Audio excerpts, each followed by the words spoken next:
Hey everybody, welcome back to Ravenstead. It's time for another build. We're going underground for this one. I'm going to feature a scene from the Underdark. So I'm going to glue up a couple pieces of foam here to this base. I'm going to cut out the basic shape with my hot wire cutter and then go to work with a craft knife. So after doing all this detail work with the wire cutter, I decided to go for more of a low poly look. So I'm going to use my craft knife here. Don't worry, I don't cut myself. We're just gonna cut away what we don't want, get lots of nice facets here. That'll give us good shadows and hard edges for light to catch. So you don't need that hot wire cutter if you don't have one. Don't worry about it. Just get in there with a craft knife and start carving away until you get the shape that you want.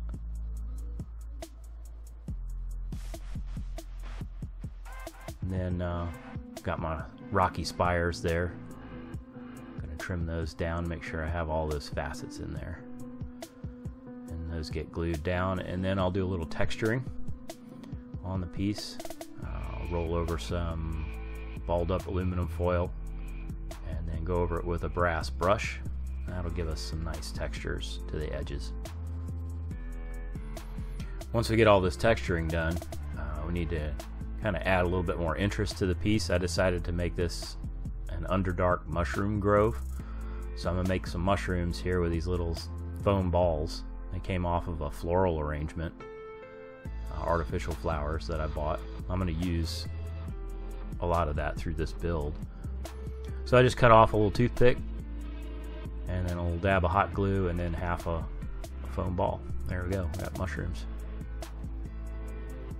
So I had a lot of scoring marks in here and glue that I needed to kind of cover up. We usually do that with our flocking and our clump foliage. That didn't really fit into this build, so we're just going to put these mushrooms in instead. So I poke a little pilot hole in there, a little dab of glue, and then set the stems in. And there, can kind of hide our mistakes.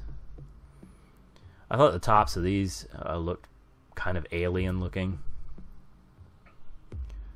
They do look a little too stark as far as the colors go, so I'm going to end up just blacking those out with Mod Podge and black paint, and then we'll kind of do our own paint scheme on them.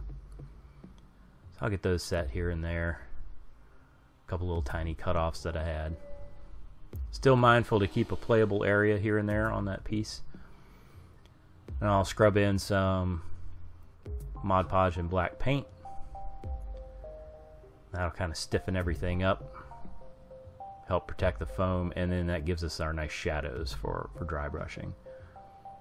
I ended up not really using much in the way of, or any washes for this piece. I did it all with dry brushing.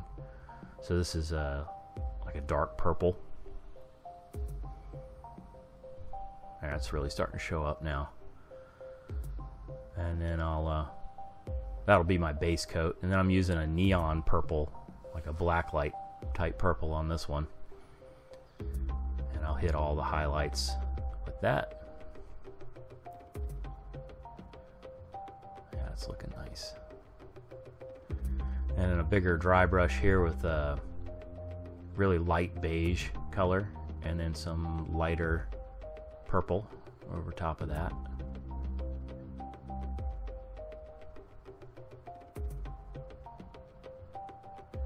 It's hard not to get carried away. And I'm using more of that black light purple to highlight the mushrooms, and I'll go in and dab on little details with some neon blue, just little splotches here and there on the shrooms. There you go.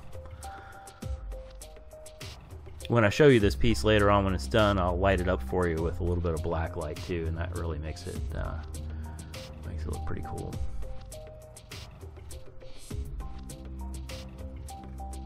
Here and there and everywhere.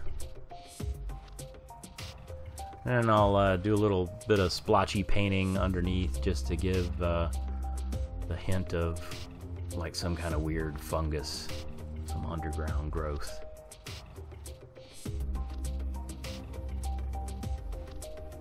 That helps to hide those glue seams too.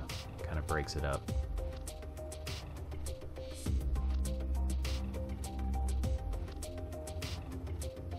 We can hide our mistakes. It's no big deal. Alright, almost done with this piece. I'm going to spin it, let you get a closer look. This is the Underdark Grove.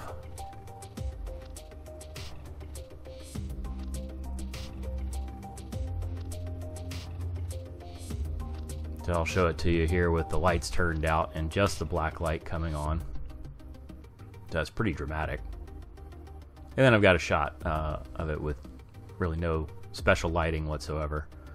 So you can kind of see what it looks like. There you go. Well, that looks like trouble. Thanks for watching, guys. I really appreciate it. Make sure you check out my new Patreon page. There's a link in the description down below. And a special thanks to all my patrons. Appreciate it.